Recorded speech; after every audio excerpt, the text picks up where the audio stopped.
Hello, it's Ren Presents time. I'm your host, Ren. And welcome to the House of Bloodstein book narration. This is Chapter 1, The Magistrate of Blanchefort. This book was written, or it was actually published, in 2016. There are 2 books in the House of Bloodstein series, and as usual, it started off as 1 book, but as it got longer and longer, I decided to chop it into 2, and this one has a pretty good break, a natural break in the story, so it wasn't hard to do. This first book in the House of Bloodstein series is called Perlimum, and then the next book is called Mentralysis, and you're like, what the heck is Perlimum? Well, you'll find out as the chapter readings progress. Now, this book was published in 2016, but it was written much earlier, probably 2012, maybe 2013. And this book started off as a NaNoWriMo project. And to those of you who don't know what that is, NaNoWriMo stands for National Write More Books Month, which is actually in progress even as we speak, where it's like a contest where you win nothing except a little recognition from NaNoWriMo. Your goal is to write a 50,000 word book within the month of November. And I have always been extremely critical of NaNoWriMo because of its insistence or its focus on word count. You know, some authors just don't work that way. You don't work by the number of words you write in a day. Some can crank out 2,000 to 4,000 words a day, and that's great. Some only manage, 400 to 500 words a day. It just depends on your personal style, how inspired you are, where you are in your creative process. And if you're just focused on words, or you're being pushed to a certain word count like Nano does, that can throw you off your game. That can really mess you up. It can create writer's block. It can do all sorts of things. So once I got this up to 50k, I was completely dissatisfied with the House of Bloodstein. Like, I hate this. This is paint by numbers fiction. It's almost like an ABC after school special. You got the heroes, you have the plucky heroine in distress, you got the vicious bad guy just aching for a fall, yada yada yada. It was completely unacceptable. And so I took the concept and I put it in the shelf. It was just sitting on a jump drive someplace for quite a while, for at least 2 or 3 years, and I didn't really plan on revisiting it. I was just like, this sucks. And I don't write things that suck, charming as that might seem, and I'm like, no, if this isn't cool, if it's not innovative, if it's not brimming with imagination, then it's just not going to happen. Screw it. But years went by, and I finally thought, okay, I think I have a few ideas that I can use to give this book some life, spice it up a little bit. And so I drug it, however you say that, started working on it again. And usually for me, once I have a bad guy that I'm happy with, that's really, the bad guy is usually the rocket fuel that you need to see a project through to the end. And with me, the bad guy in the House of Bloodstein series was really cool. One of my favorites. I'm not gonna give anything away at this time, but I really like the main bad guy. And that's what got me writing again on this project. That's what expanded it to the length of 2 books. I also found myself in a, not a conundrum, but most of my writing compachos were like, hey, Ren, you need to get on the zombie train. Zombies are hot. And remember, this is, around 2012, 2013, somewhere around there, and zombies were the big thing, the zombie apocalypse. Like, you need to start writing about some zombies. And I'm like, no. Zombies are boring. A zombie apocalypse is boring. I mean, it's the same damn thing every time. So I'm like, no, there's nothing interesting, innovative that hasn't been done about zombies. Whether you make them slow, lumbering creatures that you can, get away from at walking speed, or you make them fast and overwhelming, like you've got like in World War Z. It's all the same thing. It's just a variation on, the overwhelming hordes of zombies and the last few humans unaffected or there trying to get by. Like, no, I'm not going to write about zombies unless I can make them cool, i.e. do something you haven't seen before with zombies. And then, I'm always, kind of considering these things even when I'm not working on them. And I think I was in the shower, or maybe I was having supper. I'm not sure. But all of a sudden hit me. I'm like, I got it. Avast, I have it. I know how to make zombies cool. And so I added them into the House of Bloodstein books. I think it's cool. I think it's weird. It's in my vein. It's in my wheelhouse. I'm on that train. So as you see from the cover, Lord Cable is fighting what appears to be an extremely huge zombie-like creature wearing a spacesuit. So we'll see what innovations I came up with to make zombies cool, and we'll see if you agree or if you think I'm just weird or stupid. We'll see. Anyways, House of Bloodstein, once again, published in 2016. Once I finally finished it. The first book, Perlamum, is about just under 300 pages. It's got, there's no parts in this book, unlike the cat book, which had a lot of parts. This one has just one part, and it has 26 chapters, so there'll be 26 readings. Now, one of these chapters has the infamous 30-page fight scene. I don't know what got into me. I'm like, I want to write a fight scene and make it as absolutely long as I can. Make it a real gut grinder. And it's in here, and it's long. And I even took some stuff out, and it's still about 30 pages. I might have to chop that chapter into two. 30 page, this is actually 42 pages long. There's no way. I'll have to chop that into two. That's just a lot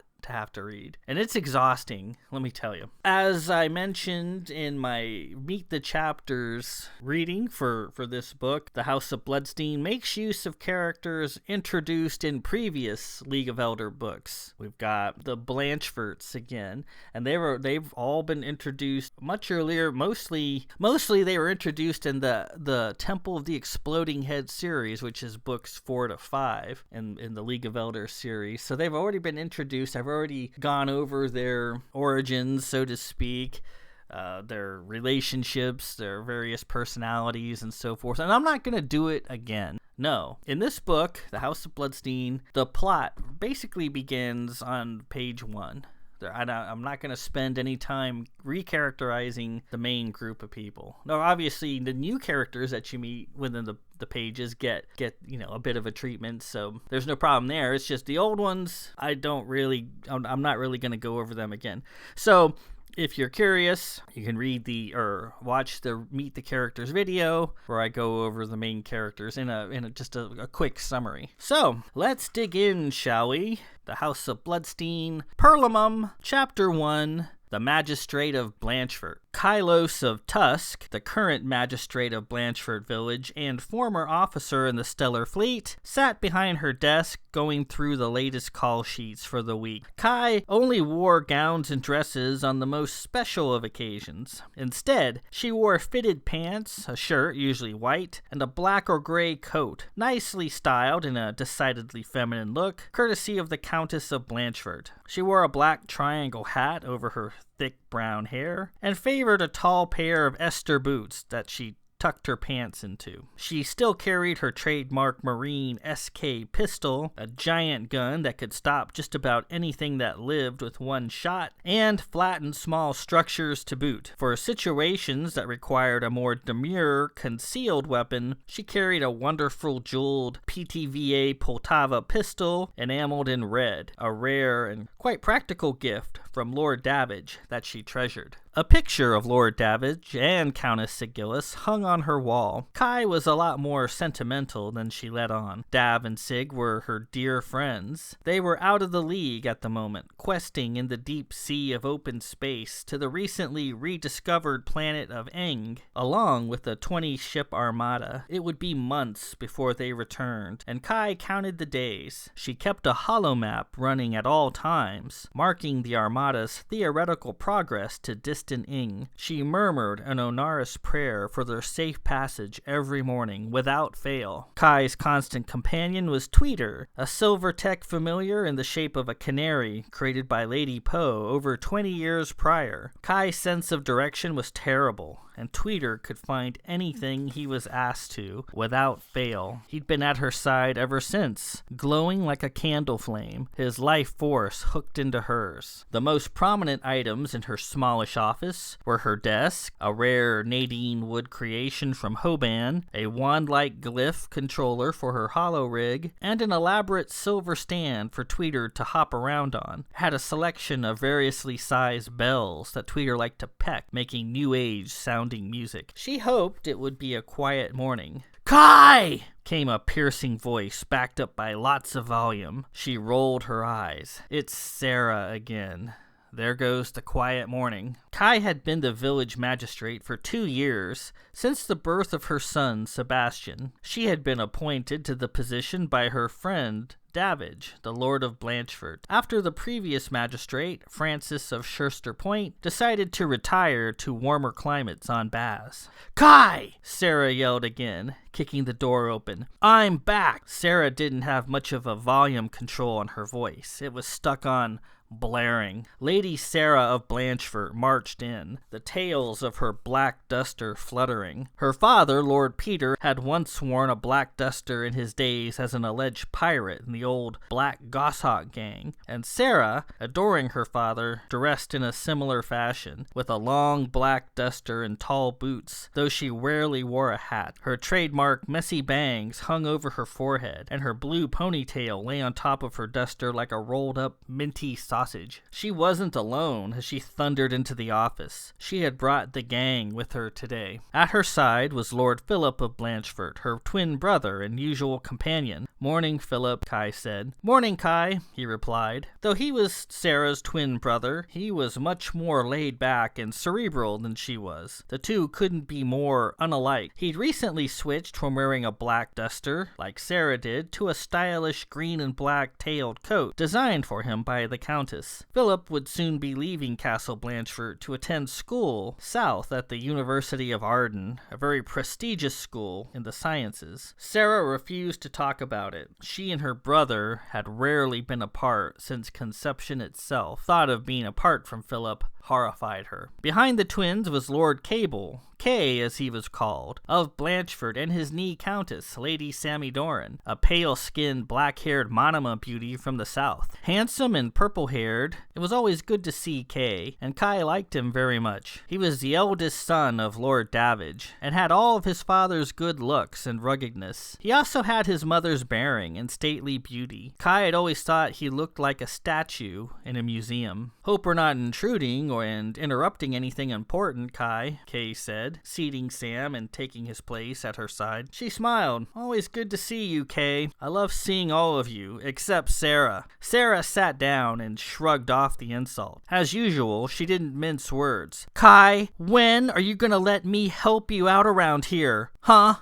By creation, I'd be a great assistant for you, and you know it. I'm organized, I'm strong, and I can fight. I've offered you a deputy's role before." No, a deputy. I'm not gonna listen to town merchants squabble, handhold little kids, and mediate family disputes. I want the good stuff." Kai put down her control glyph and was astonished. What good stuff? "The good stuff. The things you do. Going out to the ruins, investigating murders and monsters and missing persons. Cool stuff. That's what I want to do." Kai was baffled. "Where do you get these ideas from? I think the hollows you digest by the hour have taken their toll on your brain. My job is tedious and rather boring, truth be told, and the only reason I do it is because Dav asked me to." Sarah clearly was not convinced. "Yeah, don't give me that. I know what you do and the cool stuff you get involved in. I managed to worm a few things out of Uncle Davidge the other day before he left. Like, that thing out there in the Clovis ruins, and there was that weirdo hiding out there you had to fight. That's what I want to do." Kai resumed scanning her hollows. "Well, if I let you do that, then I wouldn't get to do those things myself, would I? That's why I'm the magistrate, and you, Sarah, are pain in the butt. Oh, come on! Kai, share a little, will you? It's me, it's Sarah. We fought side by side in the Temple of the Exploding Head, for creation's sake. There was that voice again, the volume. Kai winced. Yes, we did. But you're still just a kid, right? And I've your mother's sanity and well-being to consider. Your mother doesn't want you crawling around in ruins. She wants you gliding around the castle in a nice gown, writing letters, and drinking tea in the Firth House with the gentlemen. Well, that's not gonna happen, and you know it. Kai felt a headache coming on. Kay, please talk some sense into your cousin's head, will you? He threw his hands up. I've tried, Kai. Sarah wasn't budging as Tweeter flapped past her face. I'm not giving up. Listen, you may expect me down here in your office every day until you appease me and give in. So you might as well save yourself some time and grief and give in now, rather than later, because it's going to be some tough sledding around here otherwise. She rolled her eyes. Philip, will you please reason with your sister? I've no say, Kai, he said. How about this? As I know my sister, and I'm certain she means what she says, why don't you give her something simple to do, maybe out in the country somewhere, and if she performs to your satisfaction, maybe you'll consider giving her something else to try. Does that sound fair? Kai thought about it. Way out in the country, where Sarah's voice wouldn't carry. What do you think, Kay? I think it'll make Sarah very happy. Sam, how about you? I think Sarah will do a great job, she said in her quick, somewhat earthy Monomoy accent. She's incredibly organized, doesn't know the word fear, and won't quit until she succeeds. I think she'll do just fine. Sarah beamed. Thanks, Sam. See, Kai, I've got the endorsement of the Nee Countess of Blanchefort, a lady who's gonna be your boss one of these days. How can I lose? Kai thought about it some more and laughed. There was no getting rid of Sarah, short of murdering her and hiding her body someplace. So, whatever I give you to do, you're gonna do it, right? You're not gonna whine and complain like last time, right? I promise, as long as I don't have to talk to any merchants. Kai sighed and gave in. She turned to her holo terminal and glyphed through the listings, rolling the controller over her knuckles. Let's see, what do I have in here that might be up your alley? You're not gonna give me a crap notice, are you? Maybe. What's it to you? She said, scrolling. You promised to do it, whatever it is, right? Sarah sat there and stewed. Yes. Tweeter hopped around on his little stand as Kai sorted through her notices. He pecked at a bell. Kai spied something to her liking. Ah, here, she cried. Here we go. She tapped her glyph on the desktop. Got something to write with, Sarah? Sarah pulled a pocket terminal out of her duster and got ready to capture. Right here, she said. Okay, you know of the game called Perlamum, right? Perlamum! Sarah squeaked in dismay. What about it? I have a notice here from Lady Sarah of Bloodstein, our good friends to the east. Apparently, she is involved in an upcoming Perlamum tournament and is requesting help fetching the pieces she needs to play the game. Philip had a question. Kai, do people often attempt to enlist the local authorities to assist them in playing a social game like Perlamum? Yes, Philip, they certainly do. Present company excluded, of course. Many blue families believe the local authorities are at their beck and call. Can you believe it? I've developed a fairly good reputation in these parts for getting things done, and Lady Sarah wants my help because she thinks I can get her results. This is the second or third notice she sent me. Here's what it says. Ready, Sarah? Sarah leaned over her terminal, ready to capture. Yep. It says, and I quote, to Kilos, Grand Madame of Tusck and Magistrate of Blanchefort. Greetings. Magistrate, I have become aware of your prowess and reputation for achieving feats of note here in Vithland and elsewhere around Cana, and I congratulate you on your fame. Additionally, I am aware that you have access to extraordinary information, and that nothing, no matter how well hidden, is beyond your grasp. I hope to command a bit of your valuable time and enlist your aid in fetching the hidden pieces of a Perlamum tournament that I am soon to participate in. Of course, the stakes wagered in Perlamum tournaments are often rather high, and such is certainly the case here. I am hopeful that you shall choose to assist me in this endeavor as best you can. I shall be willing to offer you a substantial payment of cash, goods, and other amenities for your services, which shall provide for you and your husband for life. Expectantly yours, Chrysania, 17th Lady of Bloodstein and heiress of Mog. Kai turned to Sarah and pointed at her with her glyph. Did you get all that? I did, Sarah said. Are people often referring to you as Grand Madame? They do, and I can't stand it. I'm really not that old, you know. Just try calling me that and you're getting punched, okay? Sarah went over what she'd captured in her terminal. So the job is to go see Lady Chrysania, determine what pieces she needs, fetched, and go get them for her, right? Seems to be the case. Perlamum tournaments are the worst kind of social tripe high-minded ladies can't seem to live without, and I'll wager her pieces are hidden in a safe deposit box somewhere. So, Sarah, what do you think? Sarah added a few things to her terminal, closed it, and returned it to her coat pocket. I think I'll make an appointment and go see Lady Chrysania tomorrow. Shake on it. Kai put her glyph down and took Sarah's hand. Tweeter pecked at the bells with gusto. And with that, we complete Chapter 1 in the House of Bloodstein, the Magistrate of Blanchefort. As I promised, gets right to the point. The plot is already underway. The gang is on their way to go see Lady Chrysania of Bloodstein and find out what exactly it is she needs regarding this Perlamum tournament. Perlamum, we find out more in the next chapter, it's kind of like a game of chess, only it has a few extra pieces. The difference is, and it's usually played between two ladies.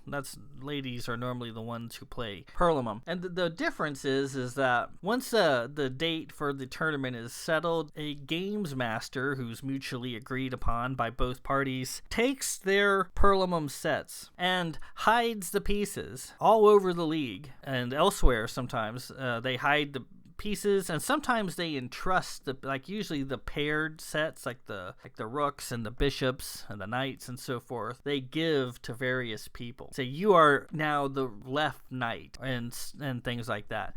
And then the games master gives clues to the two contestants, and then they spend the rest of their time up to the date of the tournament searching for their pieces, and whatever they have or don't have, that's what they play with. Apparently this Lady Chrysania needs help fetching her Perlamum pieces, which sounds like a tawdry business, but we'll find out. So we're off to a good start. House of Bloodstein, Chapter 2, similarly called The House of Bloodstein, where our intrepid gang head east across the snow and the mountains to Bloodstein. The Bloodsteins have mostly left Cana. They have their ancestral holding, which is a little more than a ruin, but they're mostly off-world at a planet they named Bloodstein in the city of Mog, and actually the city of Legend is the main dwelling there on that planet. So most of the Bloodsteins are gone from Cana. They still have their creepy castle out in the middle of nowhere, and that's where we'll be headed next time. So then, until next week, this is Ren Presents. I'm your host, Ren. Peace out.